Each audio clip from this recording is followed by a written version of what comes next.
জীবনটা যদি কুতকুত খেলার মতো হইতো থক্ক বলে প্রথম থেকে আবার শুরু করতাম। আমাদের বাইজিতে একটা মেলা বসছে। এখন এই মেলা দেখে মেলাটা বসছে আজকে, মেলা দেখে দৌড়ে গেলাম মেলাতে। তো মেলায় গিয়ে অনেক কিছু মনে পড়লো, জীবনের কথাগুলা। ছোট থাকতে বাবার হাত ধরে মেলায় যাইতাম, এখন তো বড় হয়ে গেছি, এখন আর কেউ বলে না আস মেলায় যাব। তো মেলায় গিয়ে একটা জিনিস দেখলাম, সেটা হলো আগুন পান। ওইটা আমাদের ছোট থাকতে ছিল না। আগুন পান অবশ্য অনেক দিক দিয়ে দেখছি, তবে আজকে আমাদের এই বাইজিতে দেখলাম।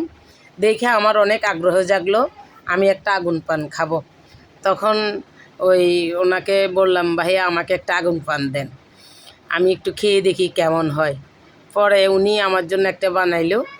বানার পরে আমি মুখে দিলাম, মুখে দিয়ে একটু খেয়ে দেখলাম। সত্যি খুব মজা, অসাধারণ, অনেক ভালো লাগলো খেয়ে।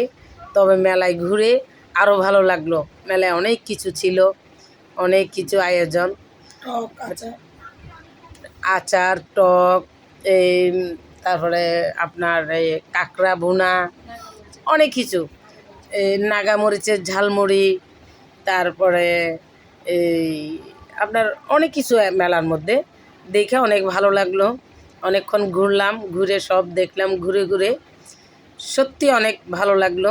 মন চাইছে কি আবার ছোট হয়ে যায়। তাই বললাম জীবনটা যদি কুতকুত খেলার মতো হইতো, ছোট্ট থুক্ক বলে আবার প্রথম